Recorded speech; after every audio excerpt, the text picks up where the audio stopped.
ang ating pag-aaral, kailangan po at kailangan nyo uli ng 1/4 sheet of paper diagonal wise para maiba naman, hindi crosswise, hindi lengthwise, kundi diagonal wise. Ayan. Ano na, kilik nyo na ang share. Okay, kamusta? Kamusta ang mga tao sa kinabuhi? Ayan. And to quote the wise words of Risa Ontiveros, salamat kaayo. Ayan. Okay, so present na ba ang lahat? Para syempre iba-iba na naman na ang mga kaganapan, hindi ba? Parang may sarili talagang mundo ang Pilipinas. Actually, yun ang gusto ko sa Pilipinas eh. Para tayo may sariling mundo, para tayo may sariling universe, para may sarili tayong creation story. Alam mo yon? Parang tayo lang ang anak ng Diyos. Charot. Parang, ewan ko is this an effect of lumalalalang bawat yugto ng sandali? Charot. Anyway, so alam nyo na ang drill dahil nakita nyo na ang madalas na gusto na nilang patahimikin ang mga Duterte-aligned vloggers sa Facebook. So, para hindi na ako makarinig na hinahanap niyo ako, etc. Pakiscan na po ang QR code na to or paki-screenshot para mamaya pagkatapos ng live na ito ay iscan niyo or pakisulat sa papel yung asianscholar.substack.com dahil dyan mo nyo po ako matatagpuan. Paki-screenshot na po siya ngayon. Screenshot 1, 2, 3, 4, 5, 6, 7, 8, 9, 10. Okay. So, ayan. Bakit po dyan? Kasi po ang Substack po, ito po talaga ay ginawa talaga ito para sa mga writers, sa mga mahahabang magsulat, ganyan. And wala po itong shadow banning dahil kayo po ay magsusubscribe via email or via the app. And diretso nyo pong mababasa ang aking content sa inyong email. So, hindi na po kayo mag-aantay kung kailan lalabas ang aking content sa inyong mga news feed. So, directly to your email. Walang trolls. Dahil nga kailangan mo nang mag-register ng iyong email at hindi ka pwede mag-troll dahil madali kang mababan. Okay? And of course, troll-free reading experience because binabasa mo siya straight sa iyong email inbox. And of course, you can freely share it to your friends. Mas bongga nga kasi nga, mas personal and touch because you can forward it to the email of your friends or you can share it via your messenger, everything. So, wala talaga, hindi kayo, walang sagabal, hindi kayo masisensor. The government will not control what you're going to read in your emails, diba? Kasi po sa Facebook, pwede po nilang makontrol ang algorithm at para makita nila kung anong pwedeng ma-push nila sa inyong newsfeed. So do it now, screenshot this or write asianscholar.substack.com. Marami na po ang nagmamigrate in order to follow me there. I have now subscribers in 163 countries. Yeah. Thank you. Screenshot again. 1, 2, 3, 4, 5, 6, 7, 8, 9, 10. Okay. So, ano pag-uusapan natin? Siyempre, pag-uusapan naman natin ngayon ay ang mga travel advisory. Siyempre, init na init ang Philippine government sa travel advisory ng China about the Philippines. Okay. So, paano ko ba ipo-pull up ang safety reminder? Okay, safety reminder to Chinese citizens in or traveling the Philippines. Ayan. Siyempre, dahil China ang nag-issue talaga. Issue talaga sa ating gobyerno, di ba? Because China, nothing keeps their panties so wet other than China. Di ba? So, basahin muna natin yung travel advisory ng China. Okay.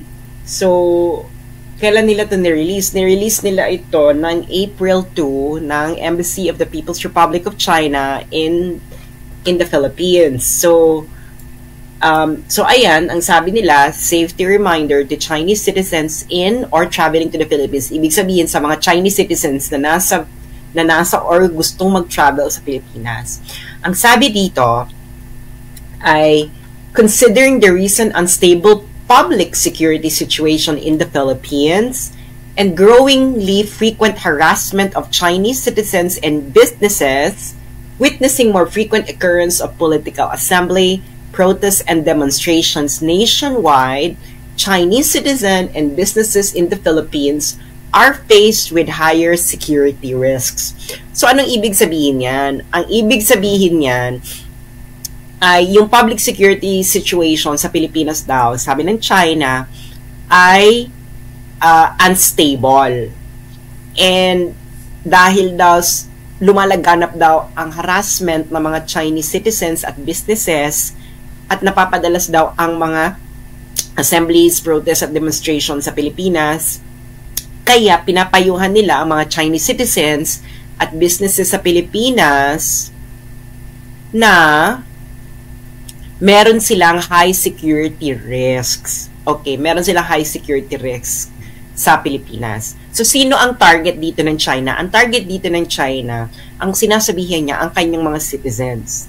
Of course, no? Ganyan talaga po ang gobyerno. Ganyan talaga ang gobyerno. Inaalagaan po nila ang kanilang citizens. So, ngayon, so nagbabala ngayon ang Ministry of Foreign Affairs of China at ang Embassy and Consulate of China in the Philippines na nasa Pilipinas na or gusto mag-travel sa Pilipinas na keep a close watch on local security situation and step up. Anyway, so these are precautionary measures. So, ayun pa, also remain vigilant against potential security traps and schemes. So, ayun, so this is like a soft warning. Hindi naman nila sinasabi sa mga citizens nila at businesses na wag na kayong pumunta ng Pilipinas. But of course, no, it has that same effect. Kasi syempre, kanino ka ba, kung ikaw ay isang citizen ng isang bansa at yung bansa mo ay binigyan ka ng public security alert about traveling to another country, syempre makikinig ka sa bansa mo. Hindi ba? Eh kasi ano nga ba naman ang alam mo, 'di ba? So, actually ganun 'yun eh. Ganun talaga 'yun. You ask your country, safe ba mag-travel papunta ng isang bansa because yung embassy doon ng bansa na 'yun, isa 'yun sa kanilang tungkulin. Ngayon alam niyo na. Isa 'yan sa mga tungkulin ng mga embassies na i-assess kung yung bansa ba na kung nasaan sila yung mga embassies ay safe, yung level security, safety, kasi kung ikaw citizen, ang una mong pupuntahan sa isang bansa na pinaka-connected ka ay yung embassy mo. Okay? So, ganun dito, this is just natural, this is just natural. It's just part of the job of any embassy in the world to actually alert and inform their citizens kung anong haharapin nila dun sa bansa na pupuntahan nila. Baka kasi hindi ito alam ng mga Pilipino na hindi po tayo sanay na pinoproteksyonan siguro tayo ng gobyerno. Anyway, so ngayon, ano na ang eksena dito? Ang eksena kasi dito, sinagot ito ng pulis. Sinagot ito ng pulis. Okay. Anong sagot ng pulis ng PNP? Ito April 3 sinagot nila. Sabi ng PNP nanindigang tahimik payapa ang bansa taliwas sa babala ng Chinese Embassy. So sabi nila nanindigan ng PNP na nananatiling tahimik at payapa ang bansa taliwas sa inilabas na advisory ng Chinese Embassy sa Pilipinas. Sa naturang advisory, pinaalalahanan na naturang embahada ang kanilang mga mamamayan na mag-ingat sa mga panganib sa Pilipinas. So, anong mali dito sa sinabi ng PNP? Kaya nga hindi mo alam kung ano ba to, high school government pa to, no? Is this are we having a high school student council government?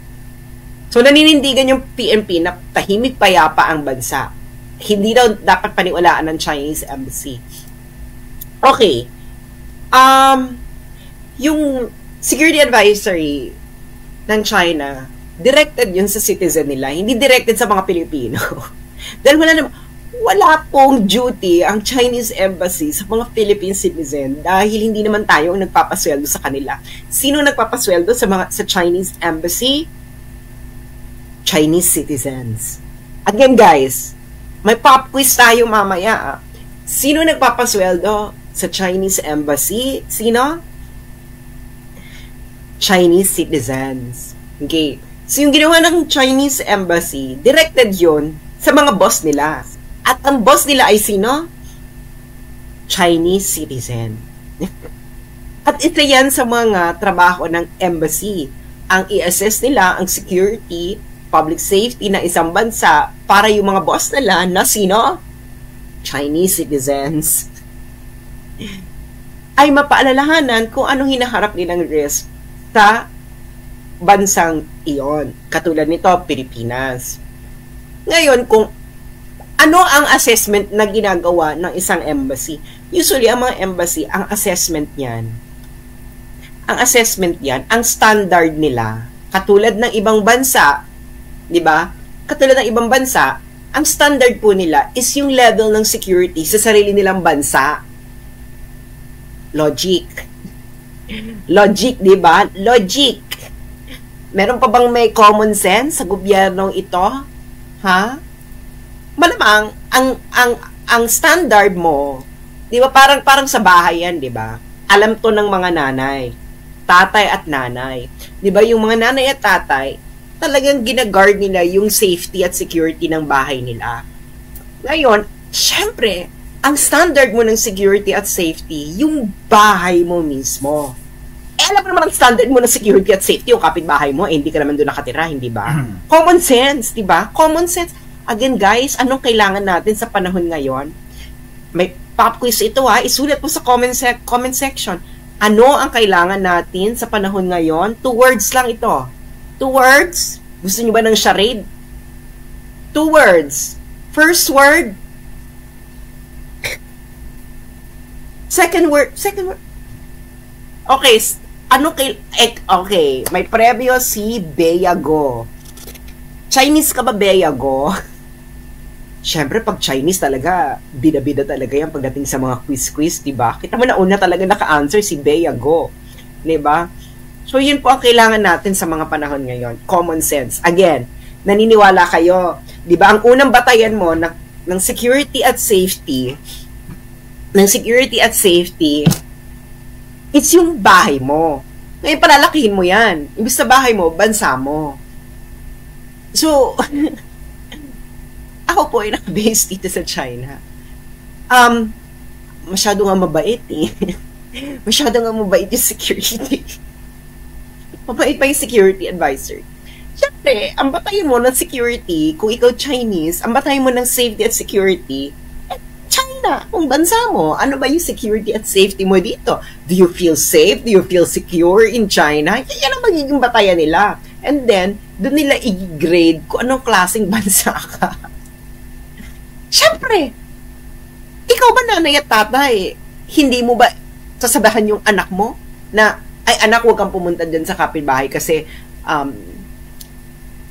medyo may addict kasi dyan eh. O, hindi ka ba magaganon? Hindi ka ba mag-warning? Or huwag ka pumunta dyan kasi nag-aaway yung mag-asawa. Madalas mag-away. Baka maano ka. Hindi ba? Again, ano to? Common sense. Again, ano lang itong sinasabi ko? 2 words? I-write ulit sa comment section. Ako baka Chinese na naman ang manguna sa pag-ano ha. 'Di ba? Common sense. Okay. Now, so ngayon, itong yung sinasabi ng police, yung pag-counter nila, mali yung pag-counter ninyo. Sino ba yung audience ninyo? Ang audience nyo ba ay Pilipino or Chinese citizen? Kasi, yung statement ng China, directed po yun sa Chinese citizens. So, kayong PNP, gusto nyo bang sabihin sa mga Chinese citizens at mga Chinese citizens na huwag nyong paniwalaan ang bansa ninyo, ganon? Huwag nyong paniwalaan ang gobyerno nyo, tahimik at payapa ang bansa, come and visit the Philippines, ganon? Hindi ba? Again, common sense. Sino yung audience mo? yung statement ng Chinese Embassy, hindi naman directed yun sa mga Pilipino. Hindi ba? Ulitin natin. Hindi lang common sense ang kulang nito eh. Ang kulang din nito, reading comprehension. Ano ba? Wala kayong reading comprehension. Kaya tayo nahuhuli sa lahat ng bagay. Ulitin natin. Safety reminder to Chinese citizens in or traveling to the Philippines. So, sino ang audience ng statement na ito? Sino ang target audience ng statement na ito? Common sense lang ito. This is grade 4 reading comprehension class. Subject-verb agreement.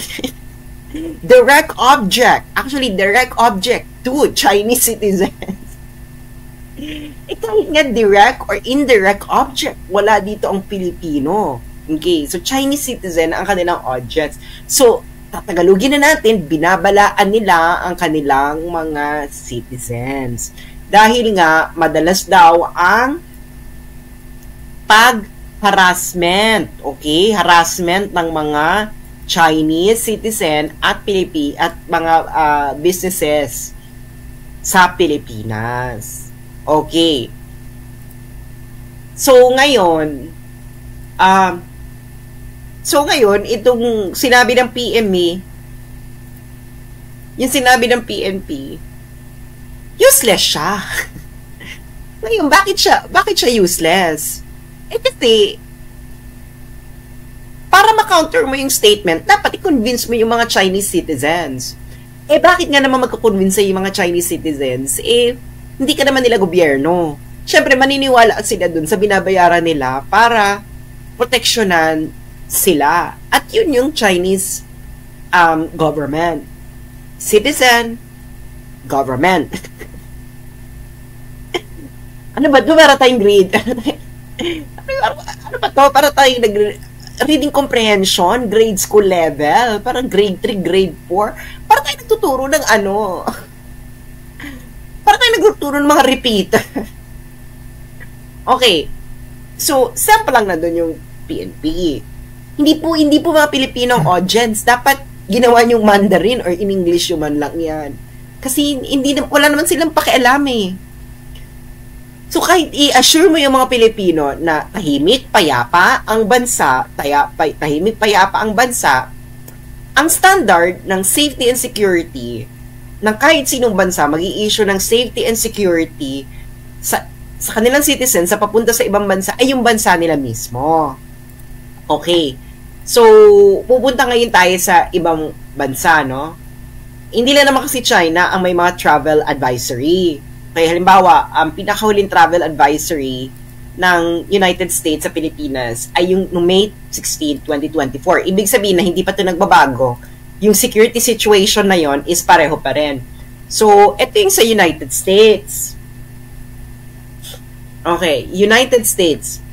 Okay. Exercise. So, travel advisory ito ng United States.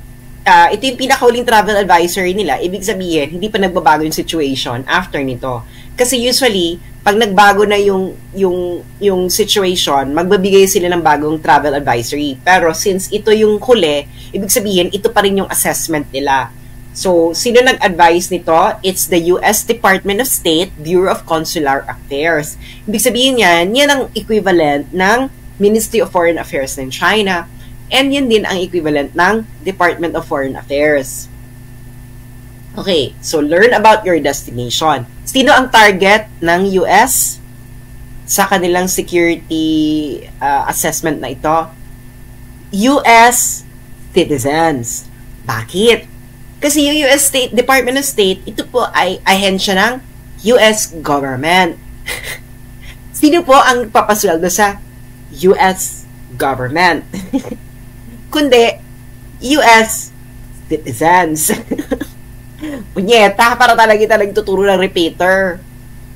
So ngayon, ano ngayon yung advice ng US government through its US Department of State na isang na katumbas ng Chinese Ministry of Foreign Affairs sa mga US citizens. Exercise increased caution to the Philippines due to crime, terrorism, civil unrest, and kidnapping. Again, ito ang advice ng US government sa kanilang citizens. Exercise increased caution to the Philippines due to crime, terrorism, civil unrest, and kidnapping. So, travel advisory ng US Department of State. Okay. Sa mga katoto,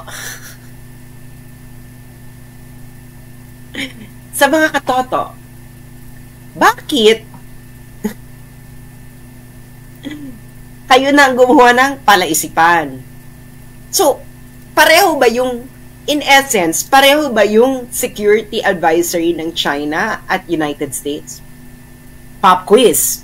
Yes or no? Yes or no lang muna tayo. Pareho ba, in essence, ang travel advisory ng Chinese Embassy sa kanilang citizens at ng US Department of State sa kanilang citizens? Pareho ba yung essence ng travel advisory, ng security advisory? Yes or no? Yes. Okay. Common sense, diba? Common sense. Common sense lang po tayo. Hindi pa po tayo, hindi natin kailangan pa ng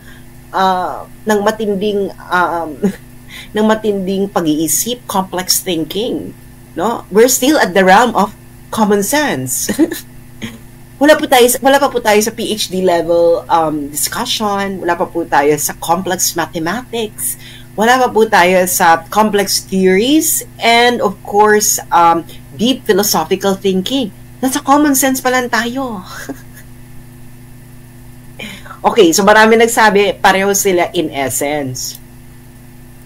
So ngayon, dahil pareho sila na in essence, bakit ang PNP, yung China lang yung pinalagan?